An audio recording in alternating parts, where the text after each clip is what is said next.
Hello and welcome to Everyone's an Expert. Um, Happy to have you here. It's Plaid week, so still sticking with the plaid theme.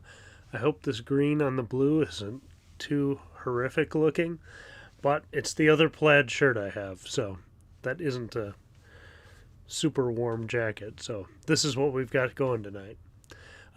Also wearing the hat again because just barely got here in time to get the lights and everything turned on. So running a little down to the wire here today, but that's all right. We're here. It's Saturday night. It's time to relax, talk some EV stuff. And this week we've got a lot of exciting plaid stuff to talk about. I wanted to have Ellie back and talk about the Ioniq 5, but our day got a little crazy and she didn't have enough time to look at some of the reviews and some of the info for that. So hopefully she'll be back next week. Next week we'll be on the road.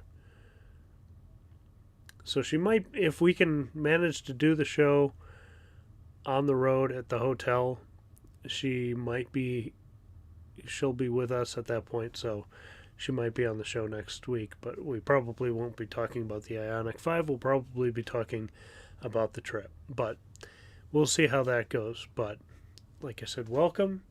And just wanted to start with the recap of Plaid. I know I've already made a video about it, and so has everyone else in YouTube. But as I've been watching other people's videos, and a lot of the videos on Twitter and YouTube that people took while they were in the cars getting launched and then launched again, and I'm seeing all these reactions, and it's the kind of typical reaction, the Tesla smile, the, oh man, that's intense.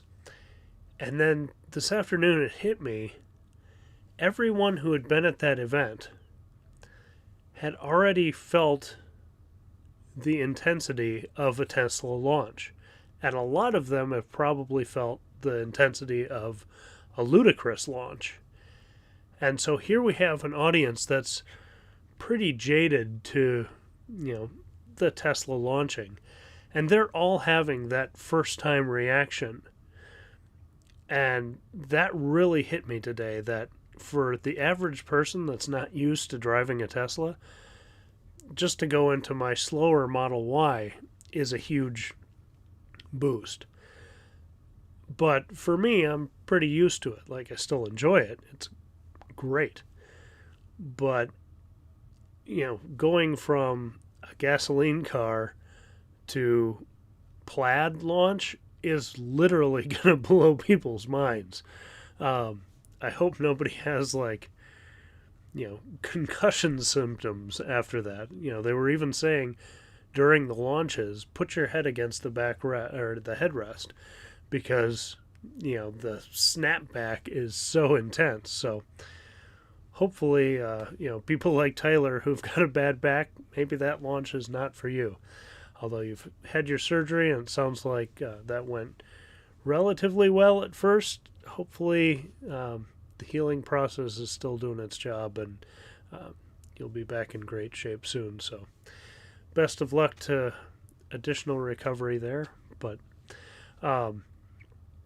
so yeah, my impression of the overall event was, and if you watch my other video, you'll see that a lot of people had a lot of big expectations, and I kind of did at first, and then the closer we got, the more tempered they got. And I don't know if it was because I watch Tesla Daily every week or every day, because it's Tesla Daily. But Rob kind of went through what his predictions were, and they were all pretty tame. And he had a really good point that, this event is to move Model S and really focus on that. So doing something that would distract or make the Plaid not seem as good is going to really detract from their message for the evening. And I thought, they stayed really focused on that. So it would have been cool to have more details about the battery, more, more of everything. More, the demo of the infotainment system was really cool. The fact that in one clip the guy dragged the Spotify icon out of the music player and down to the base level um, icons, I thought was just fantastic. You can set up your own strip. Um, and so some things like that I would have loved a deeper dive. Um, but, maybe that's just not Elon's style to go so in the weeds on stuff like that, or do a demo and then come back to him and then do another demo and come back to him. He might just not like that presentation style. So, although I would have liked a little more, and I think a lot of people would have, I think they just wanted to start those deliveries and do those launches and let social media kind of take the ball from there. And although they said it was a new battery pack, we still seems like it's the old cells, which is fine. They've been changing the chemistry on those since the beginning, so I'm sure they know what they're doing. Again, everyone's an expert on the internet, and so I'm sure they know what they're doing. But I'm guessing more details will come out, maybe on the Q2 earnings call, or maybe Elon will just answer a question randomly on Twitter, and that'll be the news for the next 48 hours. So they don't need to win every news cycle, or I guess it would almost be a waste to have that news cycle only be this couple days and then everyone knows everything. Although I would prefer it that way. It might get them more press and more attention if they leak out little things bit by bit. So we'll have to wait and see how that all plays out. But overall, I thought it was a good event. Again, really focused. I wish they would have kept their feed on long enough for us to see some of the deliveries or some of the launches. Like if they would have had a couple of their cameras as the first few launches went, and then maybe get some people coming out of the vehicles and getting the smiles and like, holy crap, that was amazing. I think that would be a cool way to end their coverage of it. But they do things their own way, and sometimes that's great and sometimes it's not. One thing a lot of people are bummed about was the range isn't over 400 miles for the Plaid, and the Plaid Plus was supposed to be over 500.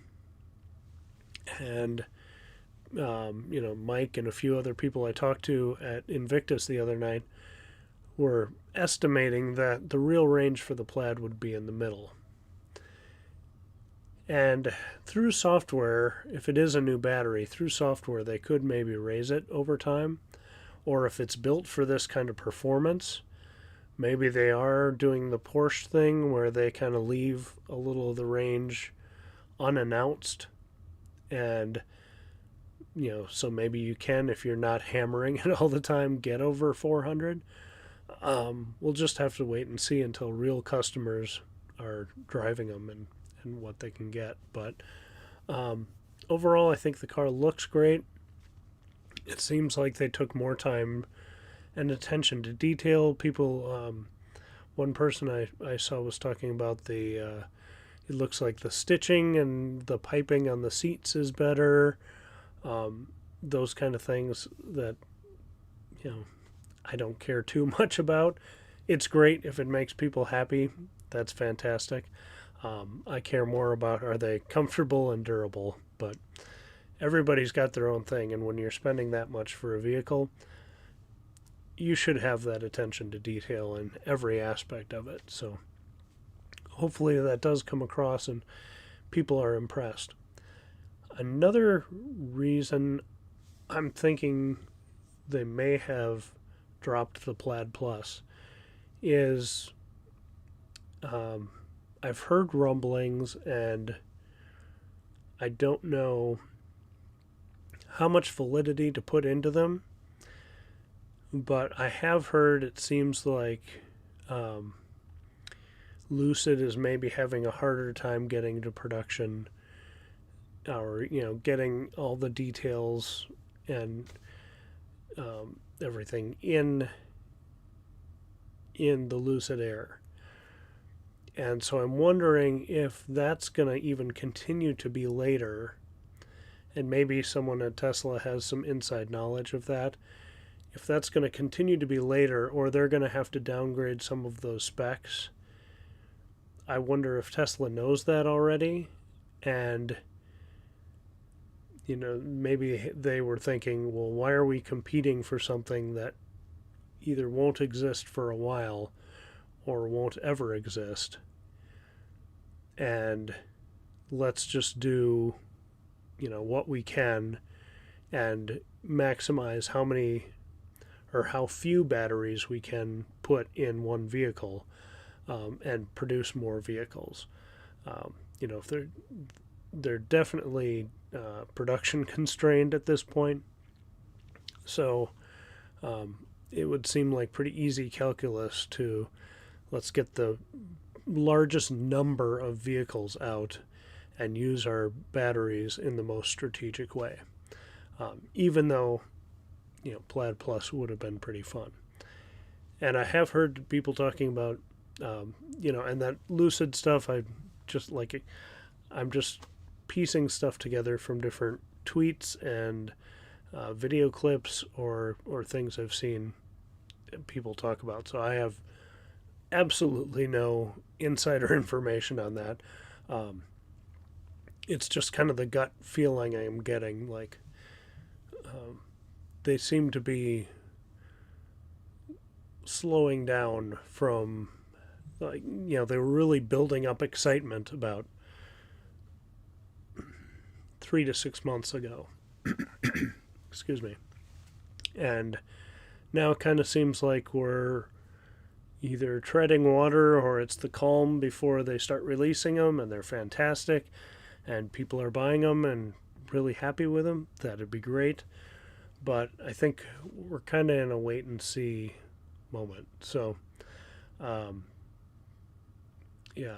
think Tesla's trying to maximize how many vehicles they can actually get out the door.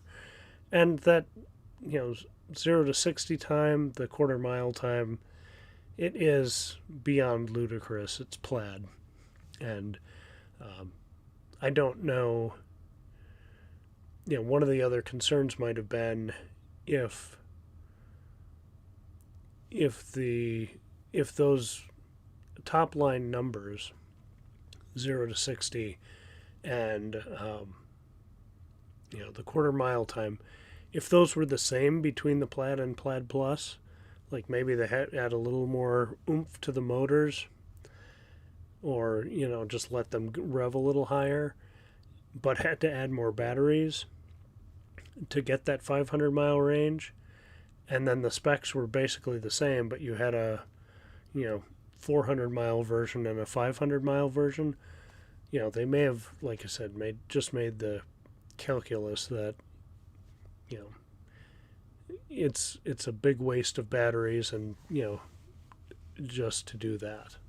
But we're gonna have to see once these things really start rolling out, getting on tracks. And I thought I saw somebody post a picture of one going down the Autobahn on the back of a flatbed, so maybe Nürburgring is gonna happen. And we'll just have to see what comes out. Jay Leno was on Shepard Smith last night, and they had video of Jay actually doing the 0 to 60 and quarter mile thing on the track, and Franz was up in the booth, and getting that official under 2 seconds 0 to 60, and then I can't remember what the lap time was, or the quarter mile time, but yeah, they actually let Jay Leno do that, and that's the time they recorded. Jay knows his cars. I'm not a super fan of his comedy and stuff, but clearly he understands the history of automobiles, and kind of is aware of where things are going, and he's been interested in Tesla the whole time. So I think that's great. It's good. There again, that's good publicity. If it would have been me doing that or some Tesla employee doing that, it wouldn't have been on Shepard Smith. It wouldn't be being shared all over social media today. So, good decision there. And Jay seemed like he had fun with the vehicle. So that's pretty cool. Another vehicle, I was talking a little bit about the Lucid situation. And again, I hope everything's fine. More EVs, the better. And it's not my style of a car, but a lot of people are excited about it, so I hope it does well. But it sounds like Lordstown truck is in way more dire straits, and that from the get-go, that's been one of those things that's always been a mystery to me. Like it seems like they came out of nowhere. I know they didn't exactly, but the hype around them sure seemed to just explode. Last year they had the kind of weird press conference with the vice president, and hyping it but not showing it, not really giving any details. I don't know if anybody even saw it drive at that point. And then they were doing they were doing some like off-road rally kind of situation, and then they didn't even, like, they realized they weren't going to be able to complete it, so they didn't even finish the first segment. And there again, that's one of those, like, if you guys were planning for this and the vehicle is capable and it's what it's been hyped up to be, again, that's some red flags. And then making some stock statements, whatever regulatory statements they need to make, basically saying they're going to have a hard time even getting to production. And obviously that's an incredibly difficult, point to reach, doing volume production. But I don't know, I can't say I'm terribly surprised. There are some of these companies that just they say all the right things on the surface, but there doesn't seem to be any meat behind it, and that's kind of how I've felt about them. But of course, that's easy to make that prediction now when they say they might not be able to make it. But if they are legit, I hope they make it. Especially for truck people, having more options is good. Obviously, I hope the Cybertruck does well. I hope the F-150 does well. I kind of hope the Hummer does well, just because the people who need that, or the people who think they need that kind of thing, are going to want the biggest and most ridiculous thing. And so if it makes them feel great, then that's good. Just a second.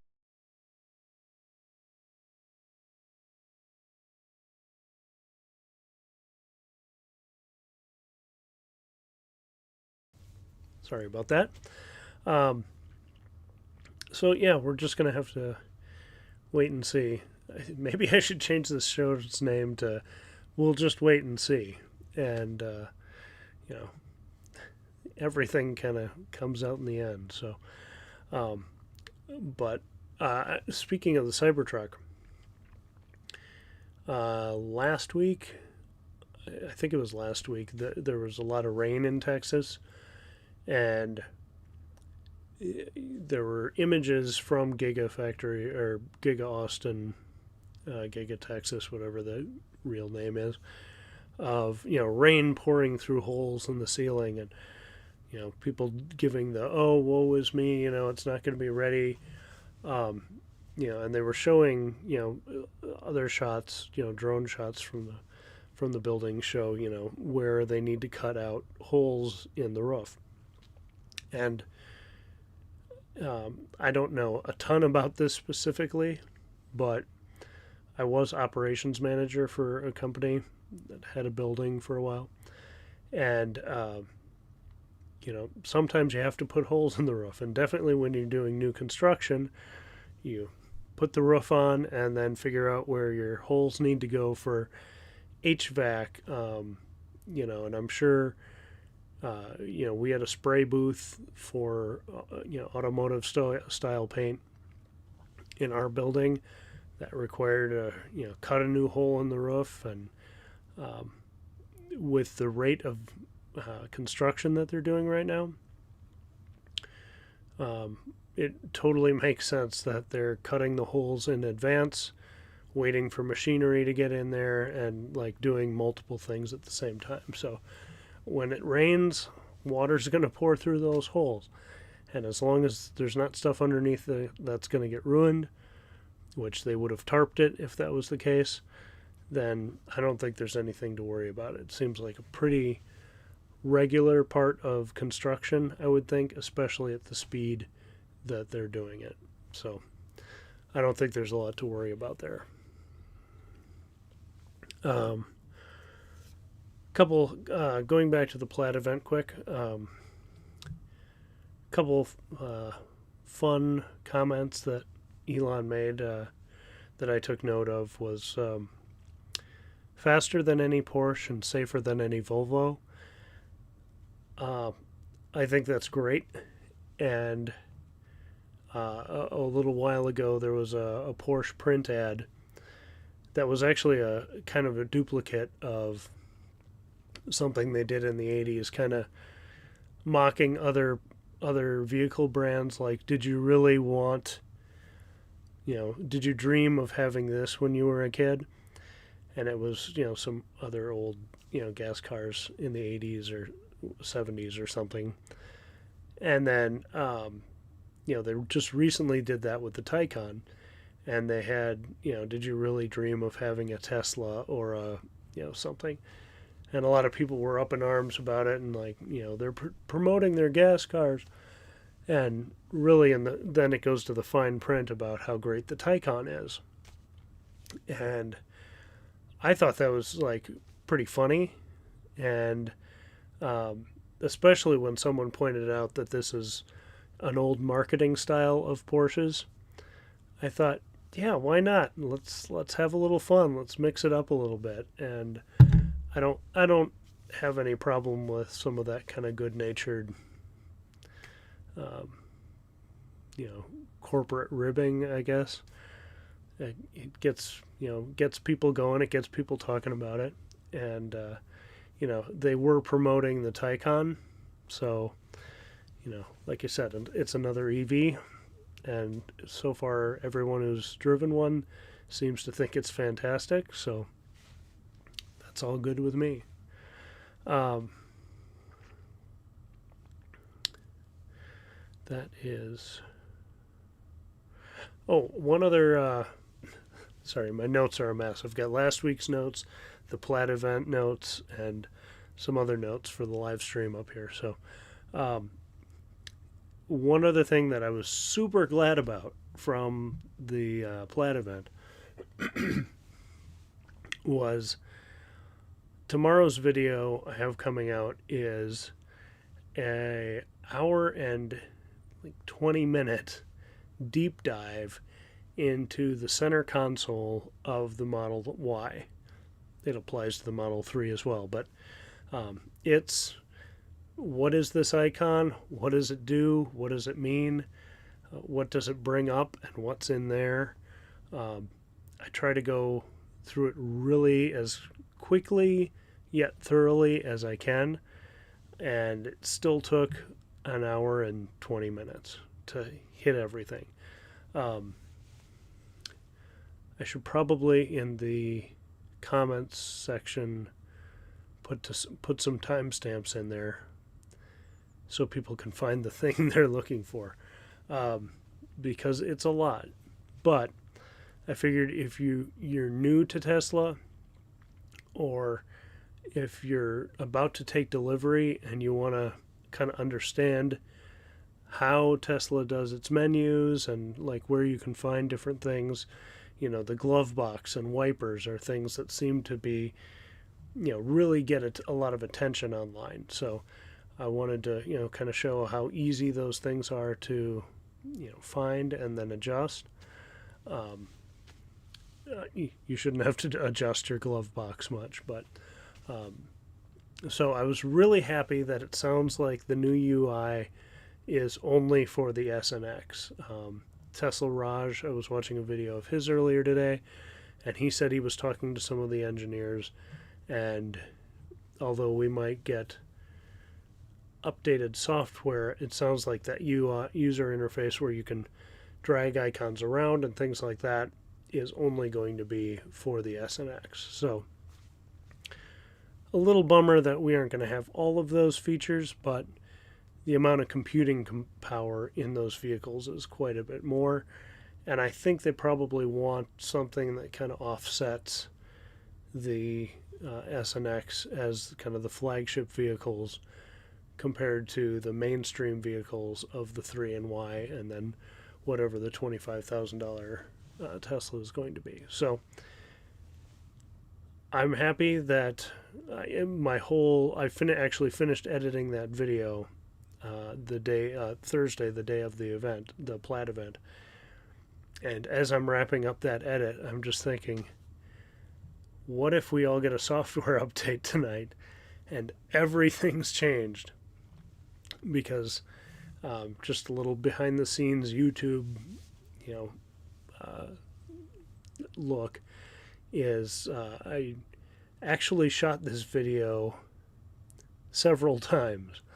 I shot it a couple weeks ago in the daylight, and the screen brightness kept adjusting, and so my camera would blow out the image, and then it would kind of come back, and then it would be blown out again, and it just was unusable. So I thought, okay, well, that was 3 hours down the drain, because it's I boiled this one down to an hour and 20 minutes, but that also involves me going, oh no, I didn't say that right, or whatever, just fumbling through things in real life.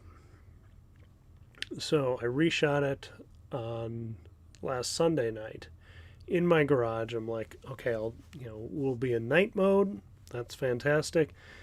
It'll be dark and easy to see where the icons are, and we won't, I'll set the brightness all the way to 100, so that'll be stable, and I'll just re-record. So did that Sunday night, took a few hours, but because it was in the dark, I didn't shoot my face.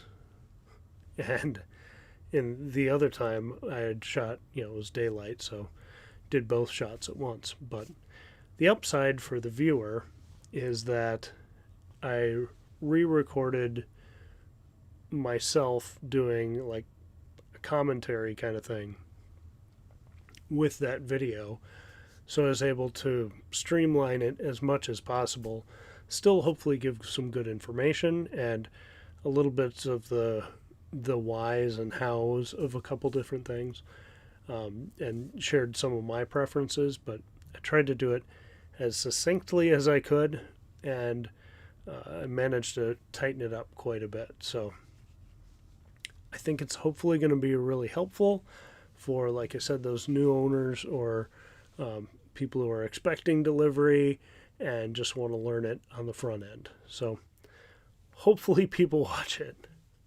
Big hopes for this one because of how much went into it on the behind the scenes. But really, I just hope it's helpful to people. So us being able to keep our user interface for at least a little while is all good for me. That was big old tangent there, but it's some of these videos that seem really simple just take the most amount of time because of how noodly they are. But that is the fun of video editing, is see how much you can cut out and still tell the story. And I bet if you've watched a lot of my videos, or even this live stream, you say, oh, you could cut out quite a bit more. I was talking to my mother the other day, and I said, oh, did you watch our road trip video? Because there's, shots of our family and, the wildlife and everything from Custer. And she's like, your videos are really long. So that was a great vote of confidence. Glad I'm keeping her entertained. But, it's not for everybody, but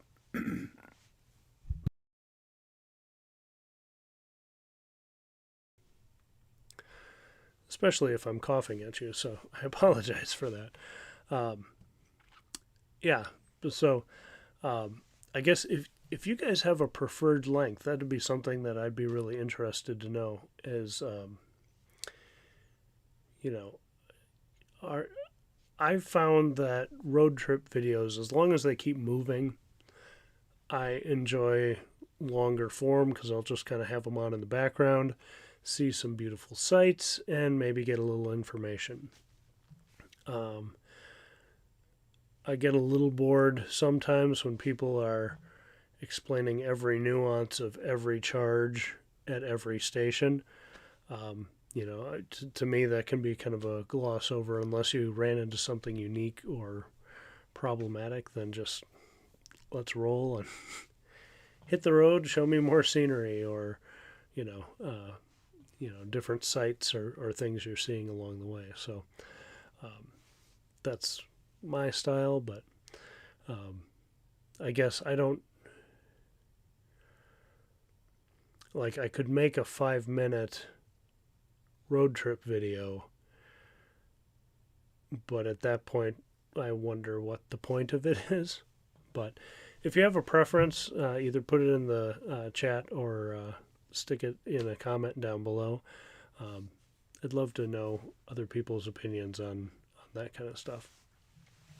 Or if you like longer form ones but you don't like my longer form ones, that's fine. Just I'd be interested to know why and what your preference is, for that. Speaking of road trips, I do have, hopefully, I went the wrong way. I gotta lean the right way. Last week we talked about this road trip we're about to set out on, and where am I? There I am. And we're going through North Dakota. Going to hit an event out in Bismarck at the Capitol, and then go up to Glacier National Park, back down to Bozeman, back up to Shelby, Montana, where I met with the folks who are doing the capping of abandoned oil wells. I think I caught the mic there, so hopefully you didn't hear that. So going to spend a day up there. Day and a half, we'll kind of see what they're up to. And then come down through northern Colorado and through Yellowstone, past the Grand Tetons, down through northern Colorado. A friend on Twitter suggested some really cool hikes in northern Colorado near Steamboat Springs. So we're going to check that out. Then go across Rocky Mountain National Park, assuming we can get the vehicle pass. And then across Nebraska, back up through the new superchargers in Sioux City, and make it back home. So that's going to be about a week and a half trip. We're going to leave sometime on Wednesday. And as I say that, it just kind of hits me all the stuff that still needs to be done for that trip. But we're gearing up for it. We've still got, tomorrow's a good weekend day to get stuff done too. So that's going to be pretty exciting. I'd also be interested to know, as we're doing this, I want to show off a lot of scenery, any of the wildlife we see, and then any, obviously if we get into any charging issues in some of these remote areas, there is no supercharger in Shelby. And last year when I was there, I stayed in I think it's a Comfort Inn and Suites that has like an RV parking area right up the hill from it. But it was in the middle of COVID and like people just weren't traveling. I'm wondering this year, because it seems like everyone's traveling this year, if there's going to be a spot open. And so I specifically called them rather than booking online and was hoping to talk to somebody at the front desk to confirm that. And I think I was talking to someone in India. It was the situation where you're talking to someone and you're like, that's the name you gave me at the beginning of this is most likely not your real name.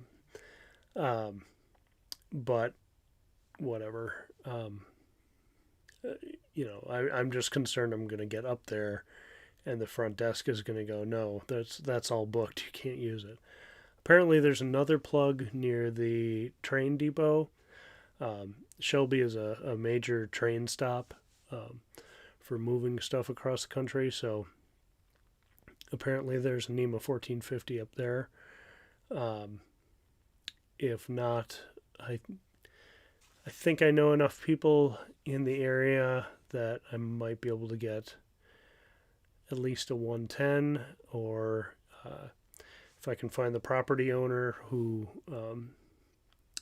owns the land that the oil wells are on. I'm guessing he's got a welder or something in his barn, and I might be able to use that. So we might have a lot of fun, interesting situations up there. So I'll definitely keep you guys aware of all that stuff. But if there's any other... Hi, John. You just got here. Well, you didn't miss much. But so if there's specific things you want to see, like the event we're going to in Bismarck, North Dakota, I'd like to kind of do something on that. I'm thinking kind of like the Well Done series and the road trip we did last February into March, or the Frunk Full of Diapers series. That road trip, I'm thinking I'll probably turn this trip into a big series too.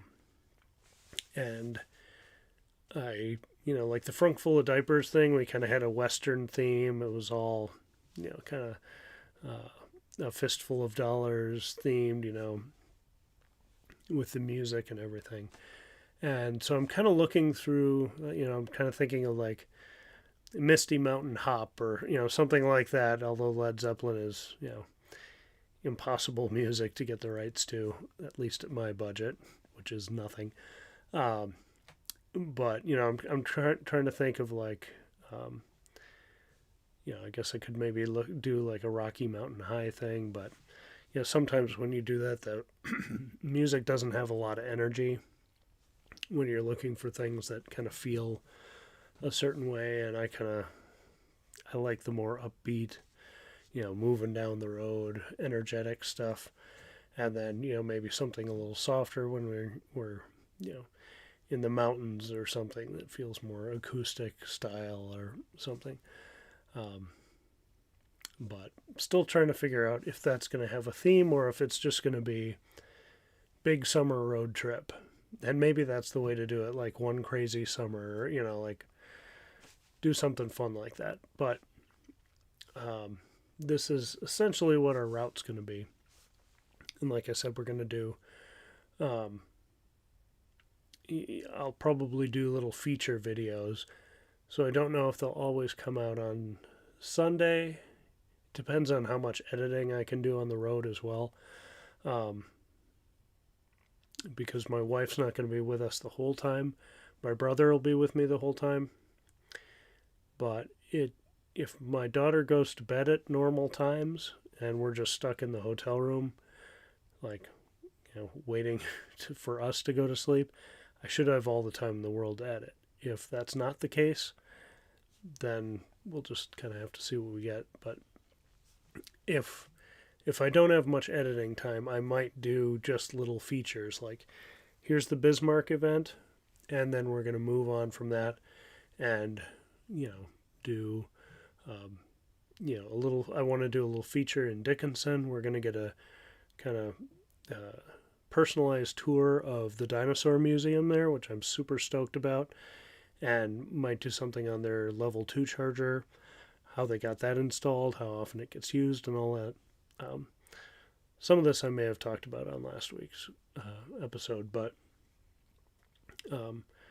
really hoping to, kind of take little chunks and not only do the road trip, but also some of the features of the different places we are and the things we see. So,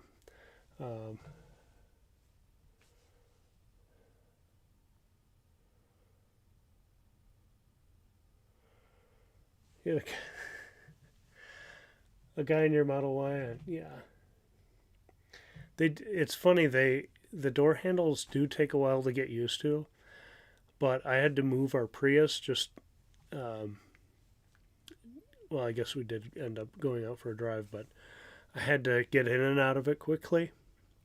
When I got out, I reached for, I'll get out of the map here.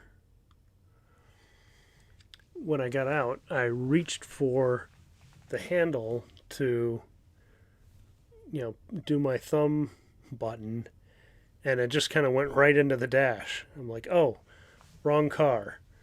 And then I think I left it in gear at one point. It was kind of a mess and kind of an embarrassment of how far off I've got from driving that car. But I still like it. But yeah, the Model Y door handles do take a little... There's a learning curve. But, John, you're in the chat. If you have any ideas of what we should name this road trip, I am all ears. Like I said, maybe it's just going to be the Big Summer Bash. I originally had like this elaborate idea of an animated intro with, the mountains kind of popping up and the car, bouncing around, from mountain peak to mountain peak, and, by the wind turbines up near Shelby. But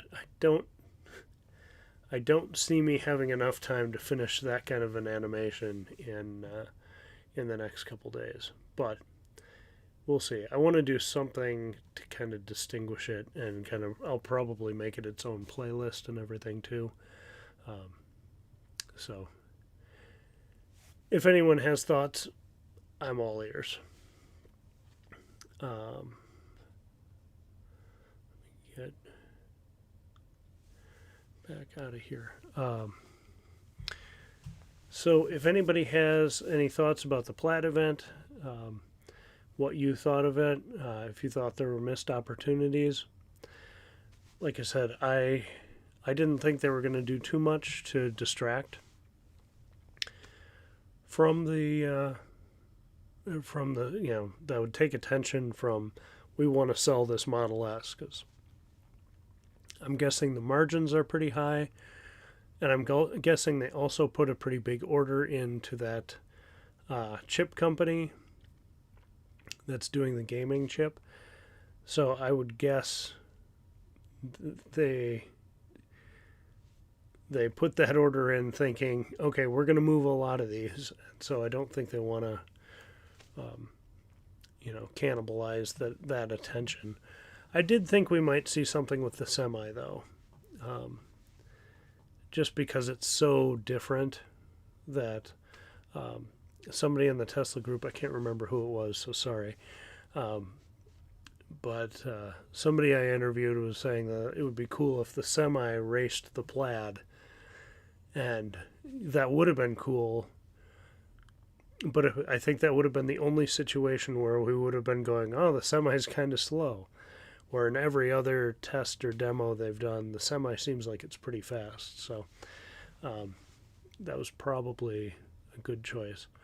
I would love to see a big like semi event. I have a friend who sells, I think it's Mack trucks. I think. And well, he's not going to watch this, so it doesn't matter. But I've kind of talked to him a little bit about, oh, what do you think about, electric trucks? And he's like, yeah, maybe we'll see, if they can do the range, if they can, they might be really specific niche, like use them for short haul, use them for really specific uses. Yeah, it's probably good, but he didn't seem too psyched on them yet. And maybe it's just because everything seems to be in a testing phase right now, but it would be really cool to get his, expert from that world opinion on the Tesla truck when it does really start delivering, hopefully by the end of this year or early next, and get more info. Holiday Road in my Tesla, do a National Lampoon's Vacation trip. That'd be pretty good. This is crazy. This is crazy. This is crazy. Yeah, we could have a lot of fun with that.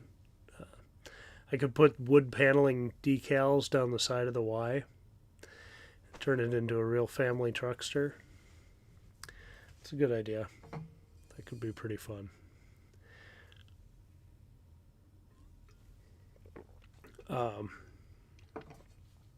Yeah, so that is about it. I was talking earlier about other Elon quotes that I thought were pretty good from the event.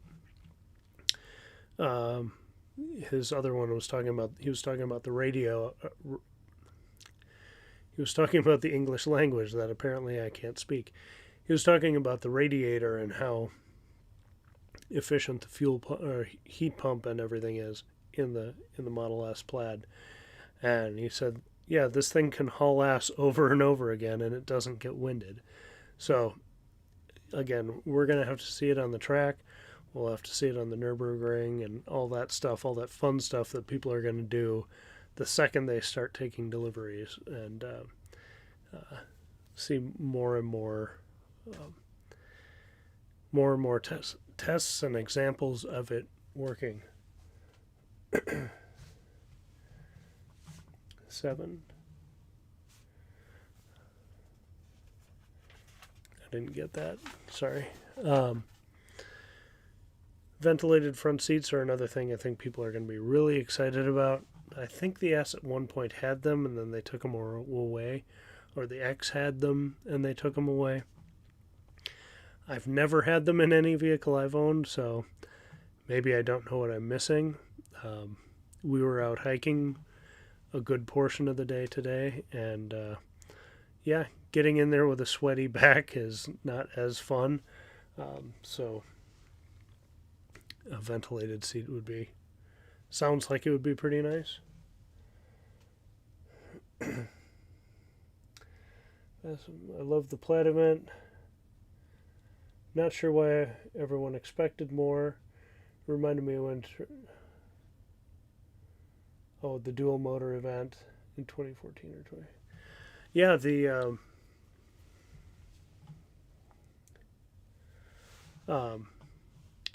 I think what happens with these events, and it kind of happens with some of the SpaceX stuff too, is people are excited for the event, and so you put out the Twitter poll or the Twitter question of like, what do you expect to see?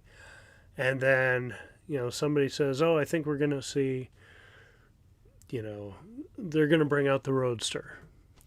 And then, somebody else might, or maybe the same person, then goes ahead and makes a poll of like, what do you most want to see? Do you want to see the Roadster? Do you want to see the 4680s? Do you want to see this and this?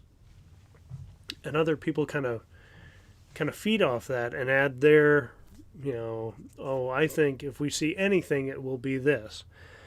And, this bubble kind of builds of like, by the end of it, you've seen so many places that we're going to see the Roadster, or I'm convinced it's got 4680s, or, you see enough people saying that, even though it's all kind of come out of like, let's just have fun and speculate. But by the time the event rolls on, or rolls, but by the time the event takes place, and it's just the delivery event, which is the only thing they promised, everybody's like, what is this? Just a delivery event? So, yeah, it's unfortunate that kind of keeps happening. I don't know if you guys follow 28 Delays Later on Twitter, Earl of Frunk Puppy. And he even broke down before the event, like, here are all the Tesla events. Were there any surprises? And like 3 out of the 9 events he listed were no's. There wasn't a one more thing or an extra thing. And so really it's not typical for Tesla to do any more than they say. But I do think some people were thinking like the 4680s. I think some people thought, well, that will be part of the delivery event. We'll be announcing that this new tech is in there. Somebody did say they were talking with Franz. I don't know if that was Tesla Raj too. But they were saying they were talking with Franz and asked about the battery pack. And he just kind of smirked and said he wasn't going to get into that. But Elon did say it's a new pack, but I think it's just a new form factor with new cooling, probably different chemistry within the,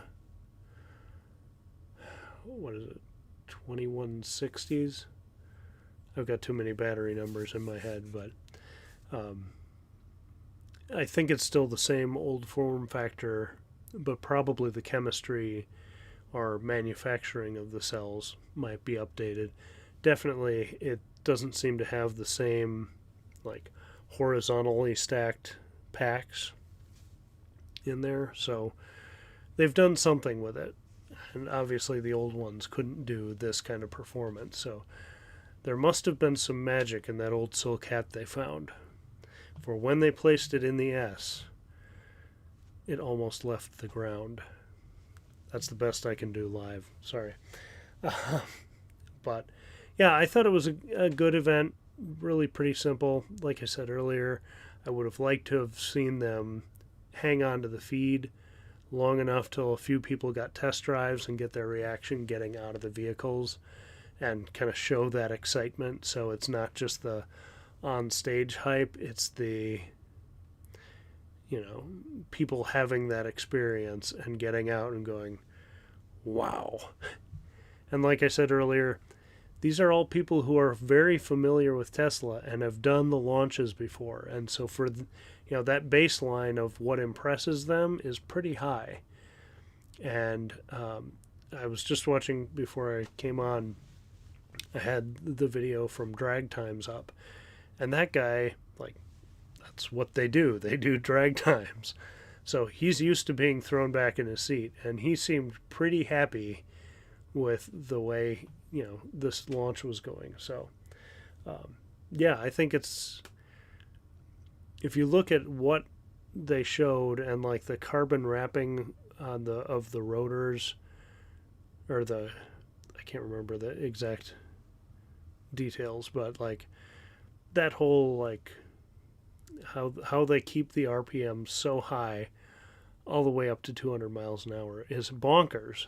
And like, if we weren't expecting more, we'd all be talking about that, or the new UI, or all that stuff. So, yeah, I think it was a good event. We just all kind of get worked up about what else could we learn. I think that kind of happens with the earnings calls, too. We expect them to say so much, and if they don't wow us with a future nugget, it seems a little disappointing. I think they'll throw the new batteries in the S, um, the Falcon Fuel. I think they'll throw those in, I would say, in a year or two. And maybe that's when there will be a Plaid Plus. I wonder if they canceled it because they know it'll be a little while before they can produce those. Um, because if they are going to go into the new Ys in Berlin, and I would assume in Austin, and into the Cybertrucks, and they've got so many Cybertruck orders and so many Model Y orders, that I would think, just by sheer volume,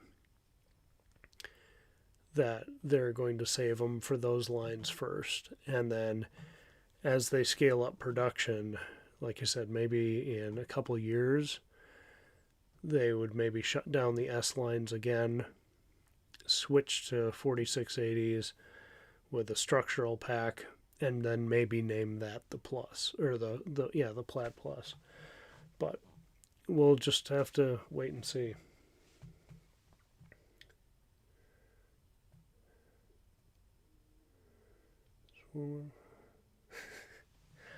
Um, yeah, John, the family next to you whispering, that was um, uh, yeah, the family next to you being like impressed that it was next to a Tesla. I had somebody come up to me at the grocery store. My wife ran in, and daughter and I were in the car, and he kind of motions to roll down the windows, and he's like, "Is that a 7?" I'm like, "What are you like trying to figure out? Like, did I hear you wrong?" Or and he's like, "That's a Model Y, right?" I'm like, "Yeah." He's like, "Oh, is it the 7-seater?" Because my daughter was playing in the way back because she likes to jump over the seats, and I'm like, "Oh no, sorry," but yeah, he clearly knew what model it was excited about it, and wanted to check out somebody who had the 7-seater. So, or wanted to check out somebody's car. I don't know. Maybe he wanted to check me out too, but that's for free because I don't have tinted front glass.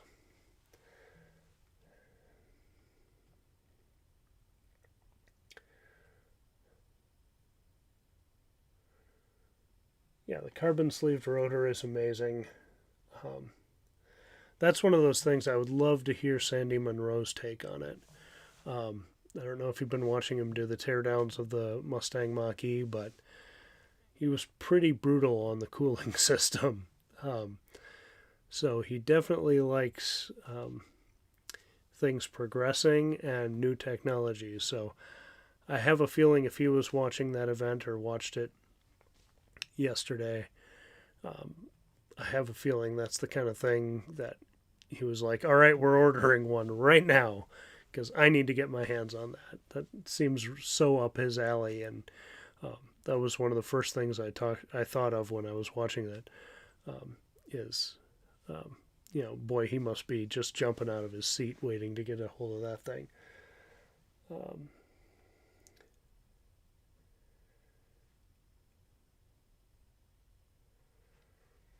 yeah, and I think kind of going along with that, I feel like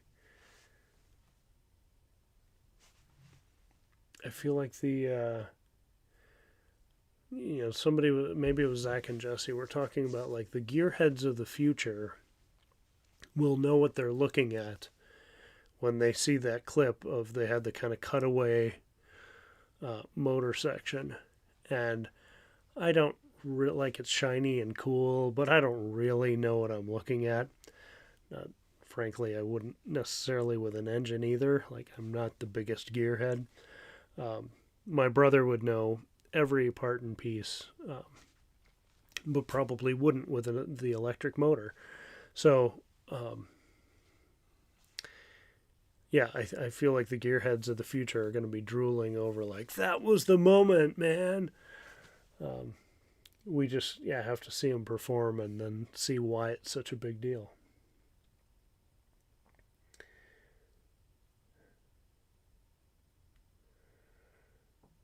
Yeah, 200 is a big ticket. I'd like to take even my Model Y out to the Bonneville Salt Flats and just nail it. My brother took his Mazda RX-8 out there, but I don't think he was too afraid of rusting it out because it was his only car, is his only car.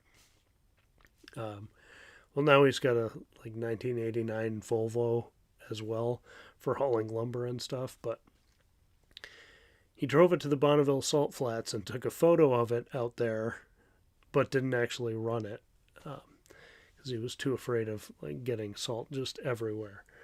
But I would love to take the Model Y out there, even though it's so bad for it, and just nail it. 200 though, I don't know if I'd have the stones to do 200. Maybe in an S because it's lower. I don't know. Well, the Model Y can't do that, so it's moot. Um, was Warren live streaming from the event, or did he just make a video afterward? I haven't seen it yet.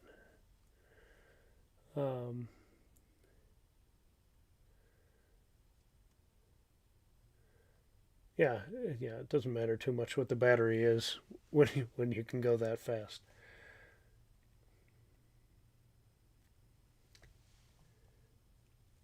Yeah. What? Yeah. Get totally. Tesla's going to have to get into the tire business. There's probably a pretty big market for that, especially for Teslas as they start rolling off. Uh, John, did Sandy do a? Oh, you're talking about the Mustang video. Okay.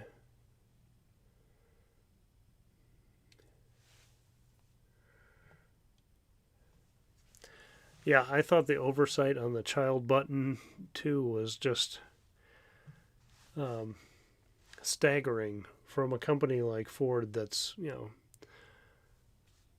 you would think their legal department would go over every design and say, okay, well, don't forget you need this here. Um, yeah, with a company that size, I would. I'm gonna have to go back and watch that live stream. I've watched so many things on it, even though like the event wasn't super exciting. But some of that stuff from the audience was so much fun because they were having so much fun. And frankly, if I was in a small handful of, you know, people who got to be there, I'd be pretty darn excited too, even if, there wasn't a one more thing moment. But, um, the background on the button is so Sandy Monroe was tearing apart um, was kind of showing the cooling system in the frunk or kind of behind the frunk of the Mustang Mach-E and kind of comparing it to there's all these hoses and clamps and potential leak points. And then in the Tesla, we've got the octavalve and a couple little things. And so all of that stuff in the Mach-E does what this piece does. Or these, I think he had two pieces in his hands. Just kind of showing that, Ford's making an EV, but it's not from the ground up. They still are kind of required to go to the Ford parts bin and use the thing from the Ford suppliers. And it's efficient because maybe those things are in a lot of different vehicles and they can pull from the parts bin. But it's inefficient because it adds weight and cost to the Mach-E. So, obviously he was suggesting dump all that stuff, do some cast pieces like this and you'll be way better off.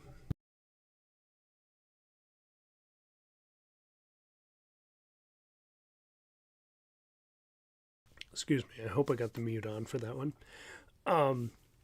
So he's explaining all that, and then he kind of takes a step back and says, now look at all the plastic pieces that go around this cooling system, all around the Ford frunk. And it's, so many pieces. And with Tesla, you've got basically the piece that covers the back with the washer fluid. And then you've got the frunk itself. And you've got that pan. And, it's essentially, one or two pieces, depending on how you look at it. And the Ford had all these pieces littered on the ground, laid out. And he said, and then we've got this, that divider that's in the Mustang frunk that you can take out. But they put that in there so you couldn't get a child in there. And they also had to drill extra holes to get, in the frunk of a Tesla, there's the button that if a child gets in there, gets closed in there, they can press it and it will release. And apparently Ford didn't add that. And they could kind of tell they added it as an afterthought because of the extra holes and different things, how they were drilled out instead of molded in the plastic. So really interesting, and just, there's so much talk about, and there's something to it about, the legacy manufacturers having all this experience. But when you're going from the ground up, I'm really surprised something like that would be missed.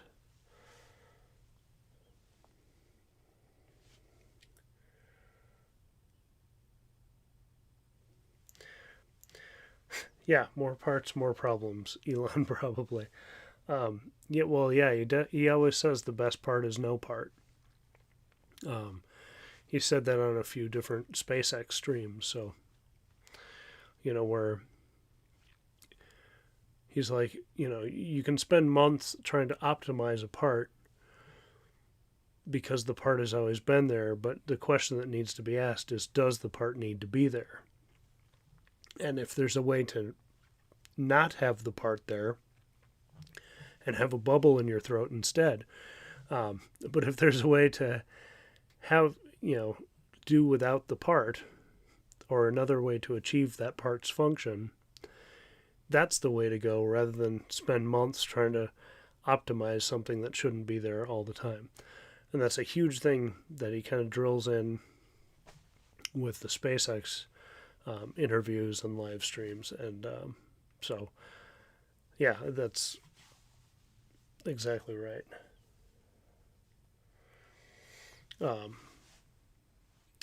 So, yeah.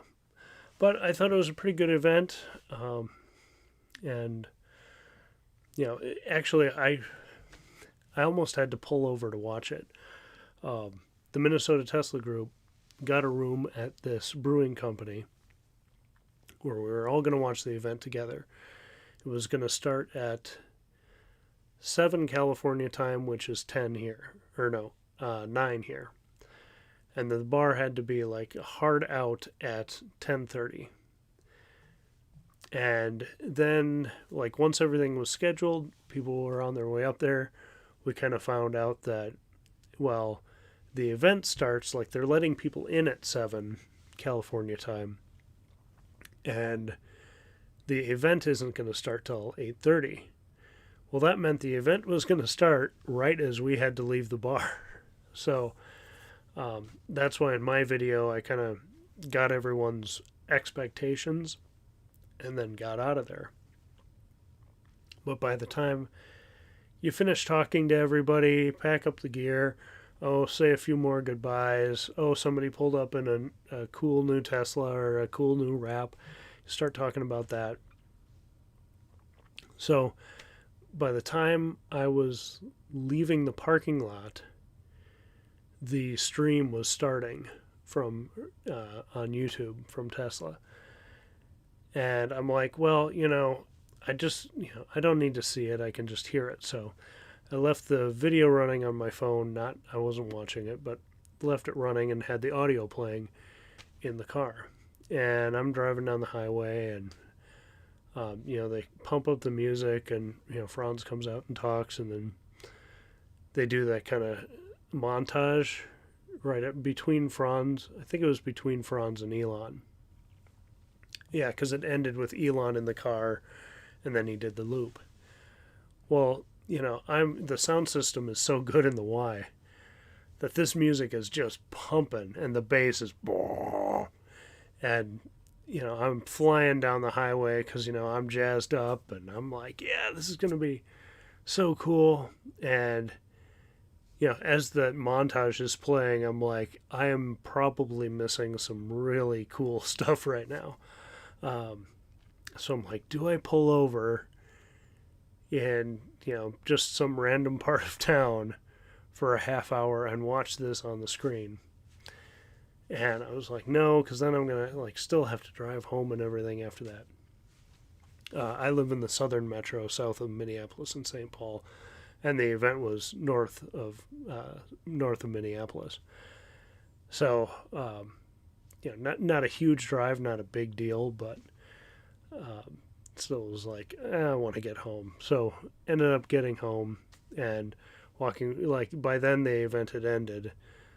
By the time I pulled into the garage, walked upstairs, turned it on, and rewatched the entire thing right away. So, and yeah, as I'm watching it, I'm like, why didn't I pull over and just watch this? Because it's cool. But that was good because it kind of gave me a refresher on some of the stats and did I hear that right or this right as I was dealing with traffic and things. But yeah, it was pretty fun, and now it's buckle up and get ready for that epic road trip and load up a lot of snacks and toys and games and songs, and probably going to spend a good part of tomorrow coming up with the perfect playlist to keep my daughter occupied, because we did break up the days pretty well, so it shouldn't be too tough for her. But I know there are going to be some stretches where we just need her music on for a couple hours to smooth things over. So we'll just do that the best we can. But it's 10:42, it's my time, and probably time to wrap up unless anybody has anything else they want to talk about quick. But I appreciate y'all for stopping by. And like I said, if you have a good suggestion for the road trip theme of going out through the mountains and coming back, let me know. We might do the National Lampoon's Vacation family truckster kind of motif. We'll see. I don't know. I want to do something kind of unique and that kind of sets it apart from some of the other road trips and things we've done. So if anything hits you later and you want to jump into the comments afterward, that'd be great. The more ideas, the better.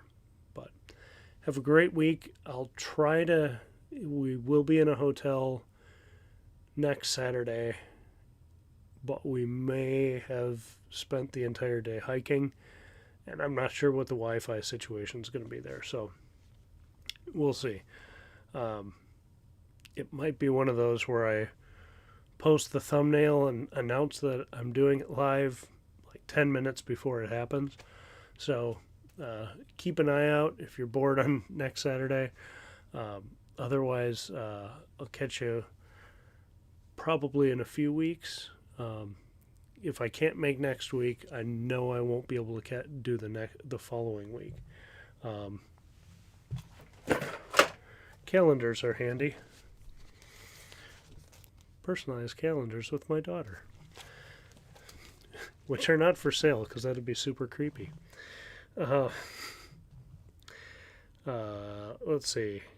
We just make them for the grandparents every year, so we make them for ourselves as well. Let's see. So the 19th is a maybe. We'll have to wait and see. 26th is almost assuredly a big no. That we won't be able to do a live stream that night because that is going to be a long, long day. Lots of elevation changes and a big stretch to get to our hotel that night. So if I don't make it next week, we'll have 2 weeks off, and then I'll have a lot to talk about when I come back on the 3rd. So that's the situation. But have a wonderful week. If you guys are going on trips or planning trips for 4th of July, I hope they're all fantastic as well. And I'll catch you later tomorrow. If you want a deep dive, anybody who's here probably doesn't need it. But if you want a deep dive on that Model 3 and Model Y center screen, tomorrow's video is going to be a deep dive. So if you know that stuff already, if you want to click it just so I get an extra view, that's great. But don't feel like you have to, because it's an hour and 20 minutes of where is everything on that screen. So a big push to hopefully help new owners or potential new owners get comfortable with only having one screen in front of them. But that is going to be it for tonight. Thank you very much for joining, and like, share, subscribe, all that stuff if you haven't already, but I think you guys already have. So thank you.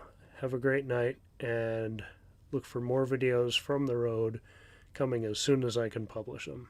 Thanks a lot. Good night.